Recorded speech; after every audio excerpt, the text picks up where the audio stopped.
Hi everyone, welcome to MBA Pathshala. Hope you guys are doing well. So आज के इस particular video में हम एक बहुत इंपॉर्टेंट बहुत इंपॉर्टेंट टॉपिक डिस्कस करने वाले हैं।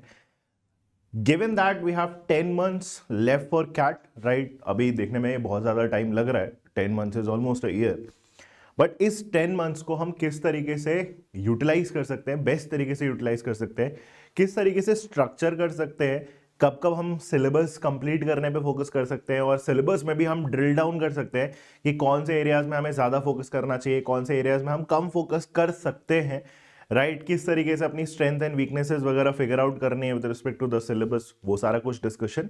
एंड टेस्ट कब लिखने हैं, किस टाइप के टेस्ट कब लिखने हैं, एग्जाम्पल टॉपिक टेस्ट कब लिखने हैं या सेक्शनल टेस्ट कब लिखने हैं, ये सारा कुछ हम इस पर्टिकुलर वीडियो में ही डिस्कस करने वाले हैं। एंड LRDI के लिए सबसे इंपॉर्टेंट चीज प्रैक्टिस है, तो प्रैक्टिस किस तरीके से हम अपनी स्ट्रक्चर कर सकते हैं, उसी पूरे टॉपिक पे हमारा आज का क्या है डिस्कशन है। तो चलो स्टार्ट करते हैं। सबसे पहला जो हमारा एरिया है जो हम डिस्कस करना चाहेंगे, राइट, किसी भी स्टूडेंट के लिए हम ये अज्यूम करके चल रहे हैं कि ही और she is actually starting from zero, ठीक है। अगर आप जीरो से शुरुआत कर रहे हो तो आप किस तरीके से चीजें लेके चलोगे, तो उसमें मैं अज्यूम कर रहा हूं कि आप अपने पहले टॉपिक से शुरू करोगे, let's say the month of February. तो पहली चीज तो सबको आइडिया होना चाहिए कि अगर हम प्रिपेयर करना चाह रहे हैं तो सबसे पहले सबको आइडिया होना चाहिए कि सिलेबस क्या है, क्या क्या टॉपिक्स हमें कवर करना है। तो मैंने एक लेआउट बना रखा है, उसको हम जरा इन डेप्थ डिस्कस करते हैं कि कब कौन से टाइम पे हम कौन सा टॉपिक कर सकते हैं, क्या फ्लो होना चाहिए हमारे टॉपिक्स का,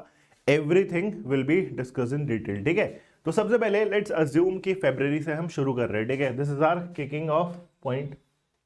अब फरवरी में हमें क्या करना चाहिए, LRDA के पर्सपेक्टिव से ही सब कुछ बात कर रहे हैं। तो सबसे पहले सिलेबस जब हम स्टार्ट करते हैं तो हमारे दो टॉपिक्स आने चाहिए, बिकॉज वो हमारे LR का बेस फॉर्म करते हैं और वो सारे ही एग्जाम्स के लिए इंपॉर्टेंट है। ऐसा नहीं है कि सिर्फ कैट के लिए इंपॉर्टेंट है, क्योंकि आपको इस तरीके से अपना प्रिपरेशन हमेशा प्लान करना चाहिए। स्पेसिफिकली जब हम MBA एग्जाम्स की बात करते हैं कि हमारा कैट के थ्रू ना बाकी ओमेट्स वगैरह के चीजें प्रिपेयर हो जाए। जो चीजें डिफरेंट है कैट और ओमेट्स में, वो सब कुछ हम बाद में भी कर सकते हैं लास्ट के 1 महीने में, बट जो कॉमन पार्ट्स है उसको हम स्टार्टिंग से डील करके चले। सो टू बिगिन विथ जो हमारा सिलेबस है उसमें हम शुरू करेंगे अपने पहले टॉपिक से, that is linear and circular arrangement. And both are equally important because CAT 25 ने ये चीज शोकेस कर दी। सर्कुलर अरेंजमेंट काफी सालों से नहीं आया था, but finally circular arrangement did make an appearance again, right. So circular arrangement भी उतना ही हमारे लिए इंपॉर्टेंट है। सो लीनियर एंड सर्कुलर अरेंजमेंट करना है और दूसरा एरिया हमें जो डील करना चाहिए वो डिस्ट्रीब्यूशन करना चाहिए। नाउ 1 महीने में ये 2 टॉपिक्स हम कर रहे हैं, ऑब्वियसली फिर हम इसमें नंबर ऑफ सेट्स भी अच्छा खासा प्रैक्टिस करने वाले हैं। तो देखो there is a like no limit to how many sets you should be practising on a specific topic, but for example अगर मैं ये बोल रहा हूं ना कि linear and circular and distribution के ओवरऑल आप एक थ्योरी भी कर रहे हो, कुछ बेसिक सेट्स कर रहे हो, मॉडरेट सेट्स कर रहे हो, कुछ एडवांस लेवल सेट्स भी कर रहे हो, काफी प्रैक्टिस शीट्स वगैरह लगा रहे हो, तो ऑल इन ऑल ये दोनों टॉपिक मिला के रफली आपके 50 to 60 सेट्स हो जाने चाहिए।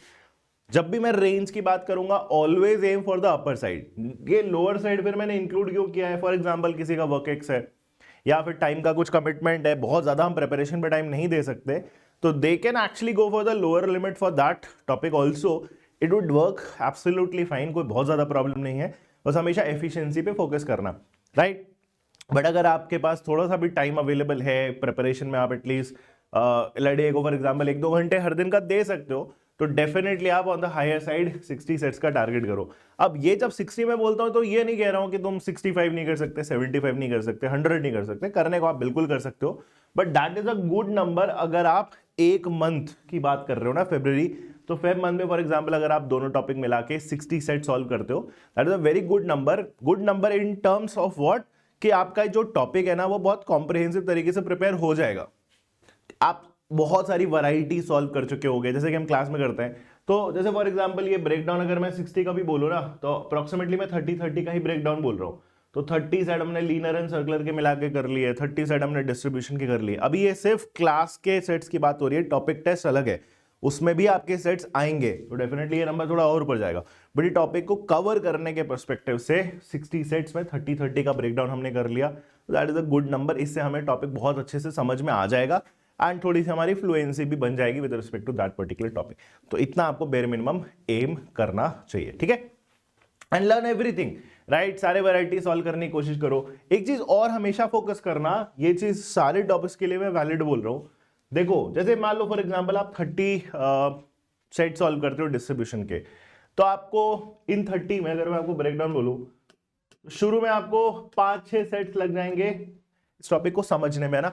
5-6 सेट्स इजी वाले आपने सॉल्व करे, उसमें आपको ये अंडरस्टैंडिंग हो जाएगी 5-6 सेट्स में कि किस तरीके से डिस्ट्रीब्यूशन में डेटा को स्ट्रक्चर करते हैं, ठीक है, मैट्रिक्स किस तरीके से बनाते हैं, मैट्रिक्स में एक पैरामीटर फॉर एग्जांपल फिक्स करते हैं तो किसको करते हैं, वो आपको 5-6-7 सेट्स में वो एक रफ आइडिया लग जाता है।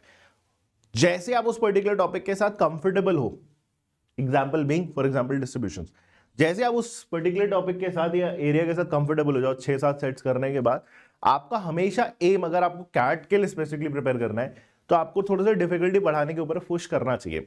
डिफिकल्टी भी बढ़ाने के ऊपर पुश करना चाहिए और वैरायटी भी चेंज करने के ऊपर पुश करना चाहिए। सो थोड़ा वैरायटी चेंज करना और डिफिकल्टी चेंज करने पे हमेशा आप फोकस करो।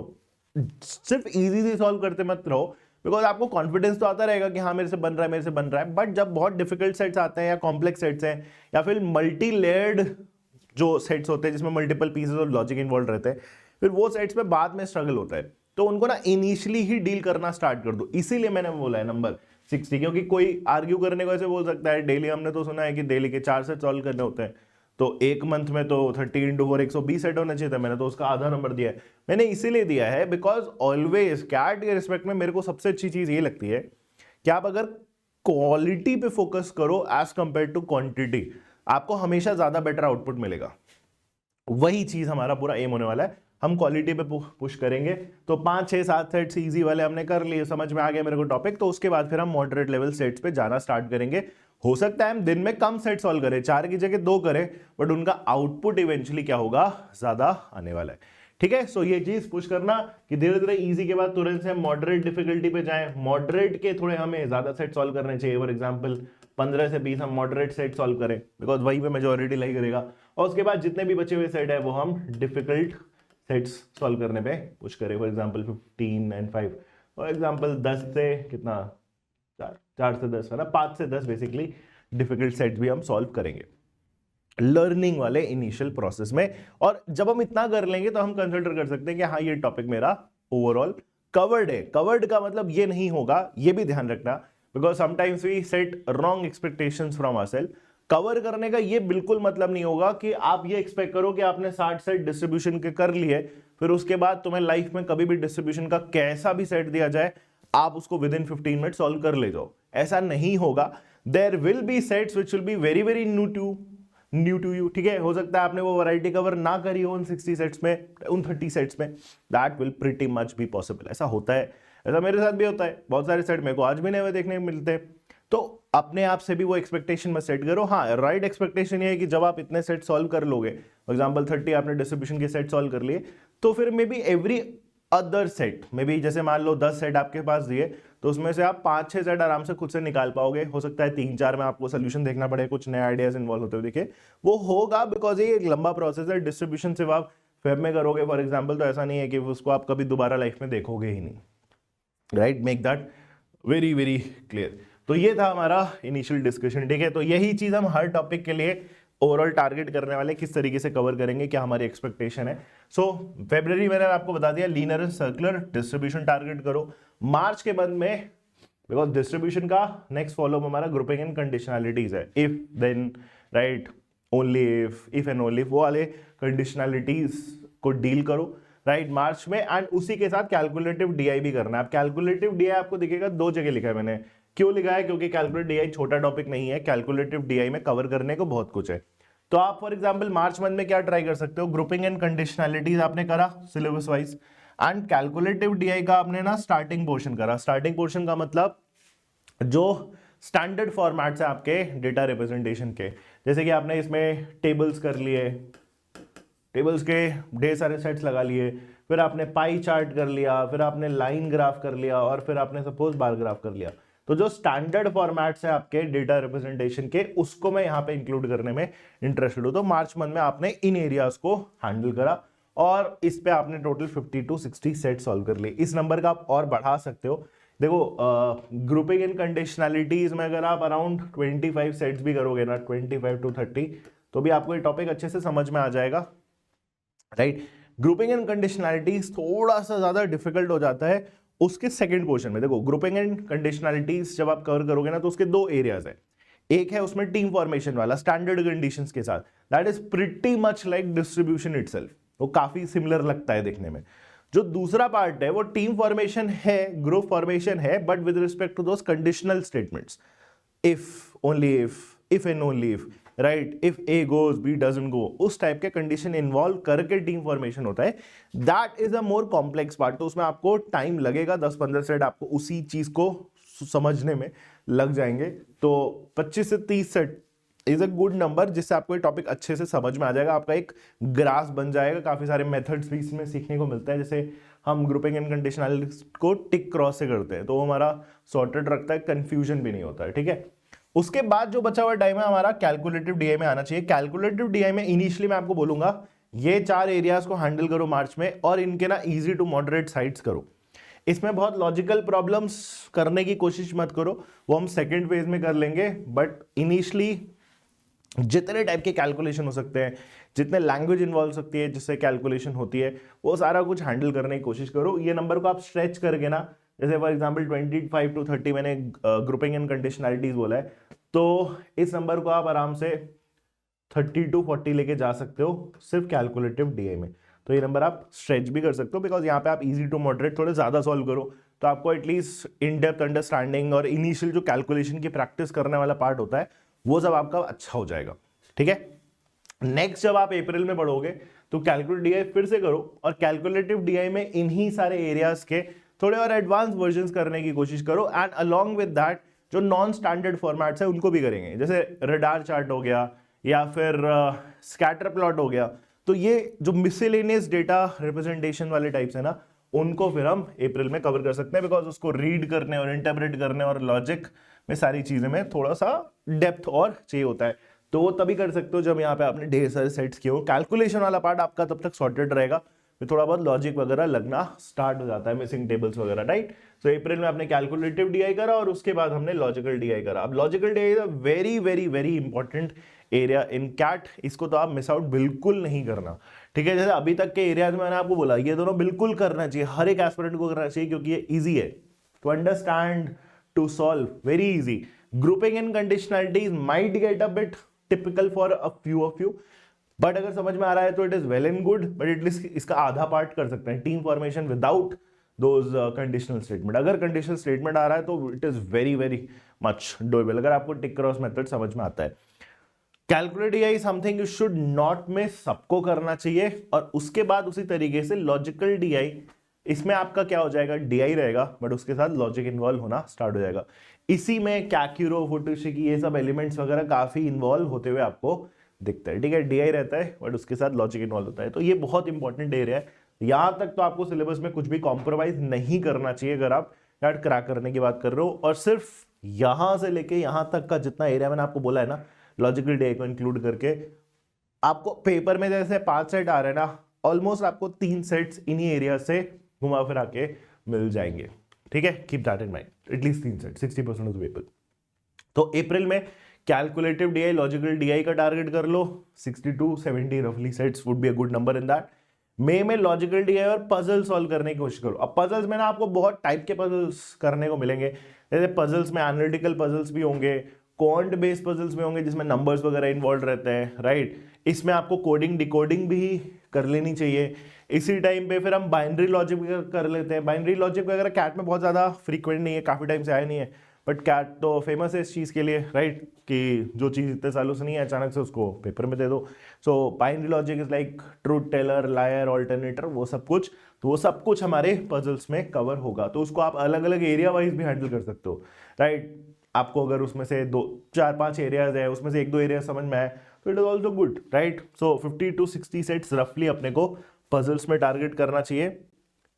नेक्स्ट, उसके बाद अब हमारे वो टॉपिक स्टार्ट होंगे जो थोड़े से इनके एप्लीकेशन बेस्ड टॉपिक्स है, थोड़े एडवांस टॉपिक्स है, राइट। जैसे जून में फिर हमें पजल्स कंटिन्यू करना चाहिए क्योंकि पूरा नहीं हो पाएगा, तो पजल्स का जो रिमेनिंग एरिया है एंड वेन डायग्राम अपने को जून में करना चाहिए। वेन डायग्राम में भी जैसे जून में आप वो वाला पार्ट कर सकते हो जहां पे फिक्स वैल्यूज निकलती है, तो fix values for example diagram बनाया, इक्वेशन बनाई और वहां से स्टैंडर्ड सॉल्व वगैरह करके यूनिक वैल्यूज वगैरह आपकी आ गई, that should be covered in June. अब इसमें रफली 40 to 50 सेट्स लगेंगे आपको इस पर्टिकुलर टॉपिक को समझने में। जैसे वेन डायग्राम के अगर कोई फॉर एग्जांपल 25-30 सेट भी कर रहा है, राइट, तो उसको सारी वैरायटी समझ में आ जाएगी। एक ही चीज घूम फिर के हो रही होती है। स्टैंडर्ड डायग्राम होता है 2 set Venn diagram, 3 set Venn diagram and 4 set Venn diagram, right. जुलाई में फिर से वेन डायग्राम मैंने इसलिए इंक्लूड करा है क्योंकि यहां पे आप क्या कर सकते हो, वेन डायग्राम का अगर आपको मान लो अच्छी तरीके से समझ में आता है तो वेन डायग्राम का आप मैक्सिमा और मिनिमा वाला पार्ट यहां पे कर लो, जिसमें यूनिक वैल्यूज नहीं निकलती है, जिसमें आप वैल्यूज मैक्सिमाइज करते हो या फिर मिनिमाइज करते हो। सो ऑल दो sorts of question can be done in July. और बचे हुए टाइम में जुलाई में इसको कवर करने में रफली आपको 1 वीक लग सकता है मिनिमम मैक्सिमम वाला। उसके बाद जितना भी आपका जुलाई में बचा हुआ टाइम है, फॉर एग्जाम्पल 3 वीक्स, राइट, क्योंकि 1 वीक इसमें बोला मैंने, उसको आप किस पे डिवोट करो, games and tournament. A very very interesting topic and important also, right. तो गेम्स एंड टूर्नामेंट्स को आपको बेसिक से शुरू करके चीजें समझने में, डायग्राम बनाने में, अलग अलग टाइप के डायग्राम वगैरह कवर करने में आपको टाइम लगेगा। तो रफली इस पर आप 3 वीक्स तो डिवोट कर सकते हो। और इसमें भी 40 to 50 सेट्स का मैंने नंबर दिया हुआ है। वेन डायग्राम आप मिनिमम मैक्सिमम 10 सेट्स आपने अगर इसमें कर लिए और बाकी आपने 30-35 सेट्स गेम्स एंड टूर्नामेंट्स में करे, तो that is a very good number, जिससे आपको ये टॉपिक बहुत प्यार से समझ में आ जाएगा। एंड फाइनली अगस्त में एटलीस्ट आप सिलेबस अपना एंड करने की कोशिश करो, राइट। तो अगस्त में जो बचे हुए पोर्शंस है, जो डिराइव टॉपिक्स होते हैं, राइट, वो कवर कर सकते हो। स्केड्यूलिंग हो गया उसमें से एक, और दूसरा हो गया तुम्हारा रूट्स एंड नेटवर्क्स। अब ये कोई बहुत नए टॉपिक्स नहीं है आपके, ये सब कुछ डिराइव टॉपिक से इवेंचुअली आपके होने वाले, ठीक है। ओके, तो ये हुई हमारी सिलेबस की बात। तो आपको अगर यहां से जैसे फरवरी से हम स्टार्ट कर रहे हैं तो रफली हमारे 4+3 और आराम आराम से कवर कराया मैंने। कि आराम आराम से इसलिए कवर कराया है क्योंकि ऐसा नहीं है कि जैसे फॉर एग्जांपल ये मंथ जो आपके चल रहे हैं इस टाइम पे सिर्फ आप अपना सिलेबस ही कवर करते रहोगे, और भी चीजें हैं जो इस नॉर्मल प्रिपरेशन के साथ क्या होंगी, इंक्लूड होती चलेंगी, ठीक है। तो उस पार्ट पे अब हम चलते हैं। तो रफली मैंने अगस्त तक आपको बोला है अपना सिलेबस कंप्लीट करो। अब बारी आती है जो दूसरा सबसे इंपॉर्टेंट पार्ट है। प्रिपरेशन तो एक एलिमेंट है, बट उससे ज्यादा इंपॉर्टेंट एलिमेंट हमेशा क्या है कैट के एग्जाम में, प्रैक्टिस, टेस्ट टेकिंग और साथ ही साथ प्रैक्टिस। तो मैंने क्या बोला है इसमें, आप पहला जो एरिया टारगेट करते हो टॉपिक टेस्ट है। अब टॉपिक टेस्ट आपको कब से लिखना है, फेब से शुरू कर देना है टिल अगस्त।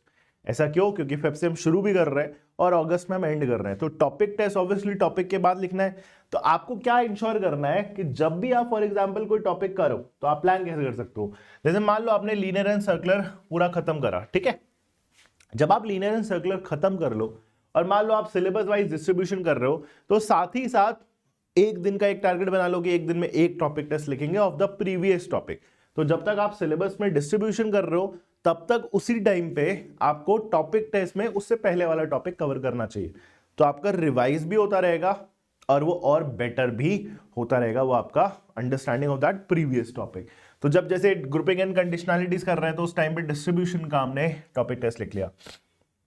जब कैलकुलेटिव डीआई कर रहे हैं तो उस टाइम पे ग्रुपिंग एंड कंडीशनैलिटीज का टॉपिक टेस्ट कर लिया। जब लॉजिकल डीआई कर रहे हैं तो उस टाइम पे कैलकुलेटिव डीआई के टॉपिक टेस्ट लगाते गए। तो इस तरीके से आप अपना टॉपिक टेस्ट कवर करो।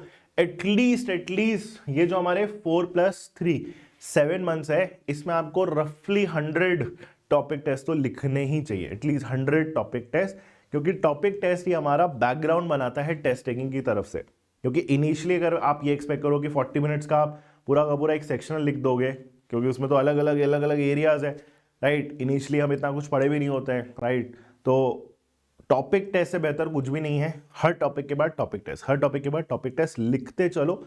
इनिशियली हो सकता है ऐसा कि आपके नंबर ना आए, हो सकता है टॉपिक टेस्ट में सब में 0 लाइन से देखे, बट उसकी चिंता मत करना। इनिशियली वो जीरोस बहुत कॉमन है फॉर एवरी एस्पिरेंट। इनिशियली क्या होगा, आपको चीज़ें ना आती रहेंगी, नॉलेज की कमी नहीं रहेगी इनिशियली, बट टेस्ट टेकिंग की प्रैक्टिस तो है नहीं अपने को। तो इनिशियली आपका वो टाइमर का जो मैनेजमेंट है वो नहीं हो पाएगा, but gradually slowly and steadily फिर आपको टाइमर की आदत होगी, एंड देन फिर लिमिटेड टाइम में आप अपना नॉलेज बैलेंस करके फिर आप वो सेट सॉल्व कर पाओगे। तो इनिशियली एक्सपेक्टेशन मत रखना 5-6 टॉपिक टेस्ट आपके जीरोस में जा सकते हैं, that is a very normal thing to happen. तो टॉपिक टेस्ट लिखना है जब तक आपका सिलेबस चल रहा है तब तक। उसके बाद जो हमारा सेकंड लेवल होना चाहिए वो हमारे सेक्शनल टेस्ट का होना चाहिए। अब सेक्शनल टेस्ट शुरू से मत लिखो क्योंकि स्टार्टिंग में सिलेबस वगैरह कवर आपका ज्यादा होता नहीं है, तो आपको सेक्शनल टेस्ट में तो सारे एरियाज इन्वॉल्व होते हुए दिखेंगे। उसमें डिस्ट्रीब्यूशन भी आ सकता है, उसमें वेन डायग्राम भी आ सकता है, उसमें जेएनसी भी आ सकता है, कुछ भी आ सकता है। तो सेक्शनल टेस्ट का जो मैंने टारगेट दिया है इसको अगर आप फॉलो करोगे तो आपको चीजें करने लायक मिलेंगी उस पर्टिकुलर पेपर में। तो मैंने क्या बोला है, फरवरी मार्च थोड़ा सिलेबस कवर करो, क्योंकि फरवरी एंड मार्च अगर आप नोटिस करोगे, फरवरी मार्च में आप linear circular distribution, grouping conditionalities और कैलकुलेट डीआई आप टच कर चुके होगे। तो आप अप्रैल में जाके एक्चुअली में अपना पहला सेक्शनल टेस्ट लिख सकते हो। और अप्रैल में मैंने आपको सिर्फ एक ही सेक्शनल टेस्ट लिखने के लिए बोला है, ज्यादा लिखने की कोशिश मत करो, क्योंकि एक आपको initial idea Midway around your preparation आपको आइडिया लग जाना चाहिए यार थोड़ा सा डिफिकल्ट है चीजें, ठीक है, बिकॉज 40 मिनट्स में परफॉर्म करना हमारे लिए थोड़ा सा चैलेंजिंग होता है, right. It is not as easy कि हमने एक सेट सॉल्व करना है, बस 5 सेट्स आते हैं सामने, चूज करना होता है, सेट सॉल्व करना होता है, करेक्टली सॉल्व करना होता है, नहीं सॉल्व हुआ तो उसको छोड़ना भी होता है और फिर दूसरी साइड पे मूव ऑन करना होता है। ये सब कुछ चीजें सीखने को मिलती है। तो अप्रैल में you should get a initial flavour of that particular pressure. सिर्फ इसलिए अप्रैल में एक लिखो, थोड़ा और सिलेबस कवर करो, अपनी वीकनेसेस आपको समझ में आएंगी कि आपको टाइम मैनेजमेंट की जरूरत है, तो आप फिर और टॉपिक टेस्ट से उस चीज को बैलेंस करोगे, राइट। सो इसलिए अप्रैल में लिखना है, फिर मई में जाके 2 सेक्शनल टेस्ट लिखो, जून में लिखो, जुलाई में लिखो और अगस्त में आप 3 लिखो। अगस्त के एंड तक आपका सेक्शनल वाला पार्ट भी सॉर्टेड रहना चाहिए, सिलेबस भी आपका ऑलमोस्ट कंप्लीट हो चुका होगा। उसके बाद स्पेसिफिकली मैंने बोल रखा है जो फुल लेंथ मॉक है वो आपको हमेशा फिर उसके बाद फुल लेंथ मॉक पे स्पेसिफिकली फोकस करना चाहिए। अब फुल लेंथ मॉक ये नहीं बोला मैंने कि अगस्त के बाद से स्टार्ट करो, नहीं, लेट हो जाएगा। जैसे कि सेक्शनल टेस्ट का आपको एक इनिशियल फ्लेवर मिल जाना चाहिए, यार 40 मिनट बैठना थोड़ा सा हमारे लिए डिफिकल्ट होता है, तो 40 मिनट बैठ के परफॉर्मेंस देना is a challenge in itself. उसी तरीके से फुल लेंथ मॉक भी आपने को जून से, मैक्स जून से स्टार्ट कर देना चाहिए। If you actually write a full length mock even in May, that is absolutely fine with me also. But आज जून से एटलीस्ट हर एक पर्सन को मॉक लिखने चालू कर देने चाहिए। फ्रीक्वेंसी इनिशियली हो सकता है आपकी कम हो, जैसे कि अगर हम जून की बात करें, जुलाई की बात करें, अगस्त, सितंबर, अक्टूबर एंड फॉर एग्जांपल नवंबर। अब मान लो कोई कैंडिडेट है, लेट्स से वो 25 मॉक्स प्लान कर रहा है कि हम पूरे ईयर में 25 मॉक्स लिखने वाले हैं। काफी लोग इससे ज्यादा लिखते हैं बट डेफिनेटली वो रिपीटर्स होते हैं, सो मैं लेट्स से उसको अज्यूम नहीं कर रहा हूं। 25 मॉक्स इज अ गुड नंबर, तो 25 का मैं ब्रेक डाउन बताता हूं आपको। सो 25 मॉक्स अगर आपको ब्रेक करने हैं ना, तो आप जून में 2 मॉक लिख लो, जुलाई में फिर आप 3 मॉक लिख लो, ठीक है। उसके बाद आपके कितने हो गए, 25 - 5, 20 बचे। अब वो 20 में फिर आप धीरे धीरे इस चीज को इंक्रीज करते चलना। फॉर एग्जाम्पल अगस्त में आपने 4 लिख लिए, तो 20 - 4 कितना बचा, 16 बचा। फिर आपने सितंबर में फॉर एग्जाम्पल 4 लिख लिए, तो अब आपके 12 बचे। अब आपका यहां पे इस मूवमेंट पे सिलेबस वगैरह सब खत्म हो चुका होगा, सेक्शनल टेस्ट भी खत्म हो चुके होंगे, टॉपिक टेस्ट भी खत्म हो चुके होंगे, और मैंने आपको बोला है कि प्राइमरीली आपको क्या करना है, सिर्फ मॉक लिखना है, मॉक लिखने और पीवाईक्यूज अगली लाइन में बताऊंगा।